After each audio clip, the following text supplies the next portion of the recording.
보라색 저지만 입는다는 아이유병, 갑자기 단발을 하게 된다는 도하나병, 걸음걸이부터 퇴폐적이 된다는 태민무비병, 그리고 일정한 주기로 찾아온다는 불배병.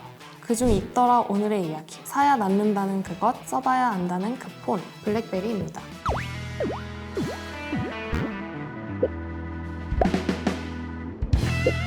블랙베리 폰은 인스타 이전 싸이월드의 감성이 지배된 시절 투데이 몇 천은 가볍게 찍어내는 인싸들이 많이 사용하는 인싸템이었죠. 많은 연예인들도 사용했지만 그 중에서도 싸이월드 엘리트 코스를 밟은 강민경이 애용했던 제품으로 많이들 기억하고 계시죠? 시리즈 중에서도 Q10, Q5, 클래식, 9900의 라인이 유독 큰 사랑을 받았었어요. 혹시 여러분들은 블랙베리 하면 어떤 게 가장 먼저 떠오르시나요? 쫀쫀한 키패드, 블랙베리 메시지라 불리는 BBM? 저는 개인적으로 블랙베리 하면 하우징이 가장 먼저 떠오르는데요. 하우징이란 쉽게 말하면 핸드폰 리폼이라고 생각하면 될 것 같아요. 기기의 컬러를 변경할 수도 있고 키패드에 불이 반짝반짝 들어오게 할 수도 있고 포인트 컬러를 사용해 더 독특하게 만들 수도 있었죠.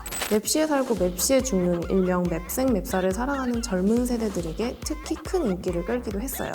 하지만 요즘 블랙베리를 쓰고 있는 사람 찾아보기 쉽지 않죠. 한때 애플을 하찮게 볼 정도로 잘 나갔던 블랙베리. 왜 이 치열한 시장에서 밀리게 되었을까요? 우선 블랙베리는 리서치 인 모션, 림이라는 기업에서 만든 스마트폰 브랜드 이름이었어요. 최초의 블랙베리는 블랙베리 850으로 삐삐의 문자 메시지 기능과 푸시 메일 기능을 더한 기기로 1990년에 출시되었으며 바로 그 다음 해에 스마트폰 전용 운영체제 블랙베리 OS를 탑재한 블랙베리 957을 출시해 스마트폰 시대의 포문을 열었죠. 이때 블랙베리의 기술력은 대단했습니다. 9.11 테러로 뉴욕과 워싱턴 DC에서 전화 시스템이 고장났을 때 백업 통신을 제공했던 것이 블랙베리 네트워크였으니까요. 다양한 업무용 소프트웨어를 포함하고 보안성이 우수해 기업과 공공기관에서 큰 인기를 끌었고 또 볼록 튀어나온 실물 쿼티 키패드의 쫀득한 키감을 강점으로 2007년도까지 스마트폰 시장에서 압도적 위치를 유지했습니다. 그런데 2007년 블랙베리의 앞날을 쥐고 흔드는 계기가 발생합니다. 바로 스티브 잡스가 검은 티에 청바지를 딱 입고 나와 아이폰이라고 외치는 순간이었어요. And we are calling it iPhone. 2007년 애플에서 풀터치 스크린 기반의 아이폰을 선보였는데요. 이때만 해도 블랙베리는 애플을 위협적인 존재로 인식하지 않았습니다. 2010년쯤까지 미국 전체 스마트폰 사용자의 40%가 블랙베리를 썼었으니까요. $500? That is the most expensive phone in the world, and it doesn't appeal to business customers because it doesn't have a keyboard. 그래서인지 우린 비즈니스에 포커스를 맞추기 위해 우리만의 운영체제를 운영하겠다라며 비즈니스 시장을 고집했고 더딘 발전으로 서서히 고인물이 되기 시작합니다. 시장 점유율을 점차 늘리는 애플과 안드로이드의 등장으로 림은 비즈니스 업체 및 정부 같은 주요 고객들을 잃기 시작하죠. 그런데 이 시기에 CEO 발실리는 뜬금없이 프로 하키팀을 입찰하고 다닙니다. 그것도 세 팀이나요. 그런데 세 개 다 입찰을 실패하고 하나는 법정 분쟁까지 넘어가는 헛짓을 하고 다닙니다. 여기에 직원들까지 말썽입니다. 림은 간부 2명이 토론토 베이징의 항공에서 술에 만취해 난동을 부려 밴쿠버 공항으로 우회하는 사건이 발생하게 되죠. 우리나라에서도 비슷하게 대한항공 부사장 조연아의 땅콩 리턴 사건이 있었죠. 이런 막대먹은 행동으로 브랜드 가치도 떨어지게 됩니다.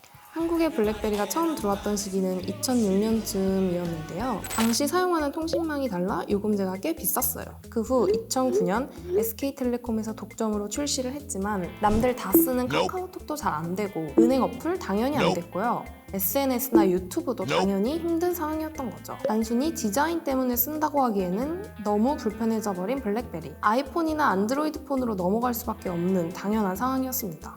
자연스럽게 2011년 말 림 주식 가치는 거의 75%를 잃었고 7년 만에 최저치를 기록하게 됩니다. 바로 다음 해 자국 캐나다에서도 점유율 1위를 미국 기업인 애플 아이폰에게 빼앗겼습니다. 이를 책임지기 위해 회사 설립자인 라자리티스와 짐 발실리는 CEO에서 물러나게 되었죠.